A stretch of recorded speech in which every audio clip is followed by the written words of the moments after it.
Welcome to Smart Remarks, where if you like 6 inches of snow on Halloween, stick around because there's more of that to come.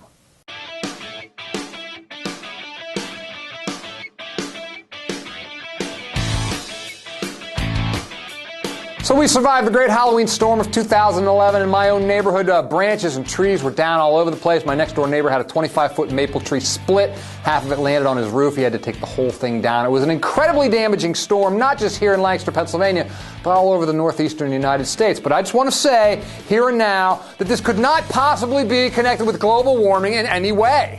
Neither can the torrential rainfalls of this summer or the huge outbreak of tornado warnings here and actual tornadoes elsewhere across the United States earlier this spring. The number of extreme weather events is off the charts this year, but again, none of this could possibly have anything to do with global warming. It's all totally normal.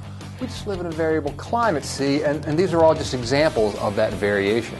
Or so we might believe if we listen to our outraged conservative friends. Now, to be fair, I know conservatives who agree that the climate is changing. It's just that they say we can't prove humans are responsible, so full speed ahead.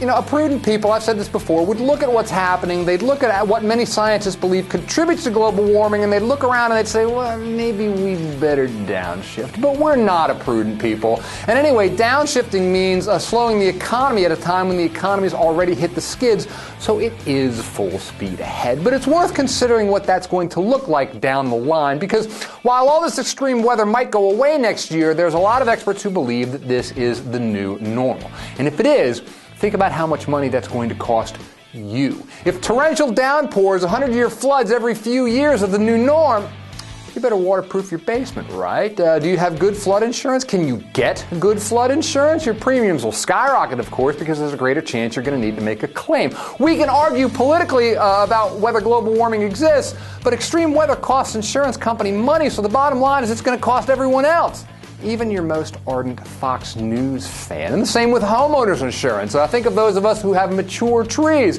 Better get them cut back. Maybe you better get them taken down entirely before nature does it for you.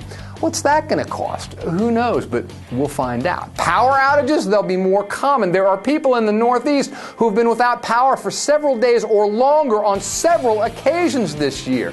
That, too, is the new normal. Better get used to it, because if these weather patterns continue, we're all going to have to go out and get a generator, and maybe a few more sweaters to boot.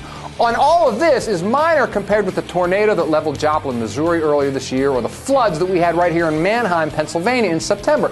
But the bottom line is that if freak storms are part of a pattern, and this pattern is global warming, it's going to cost you money. And even if your house isn't washed away, even if it's not blown away in a tornado, your wallet is going to take a hit. The more of these new normal storms we have, the bigger that hit's going to be.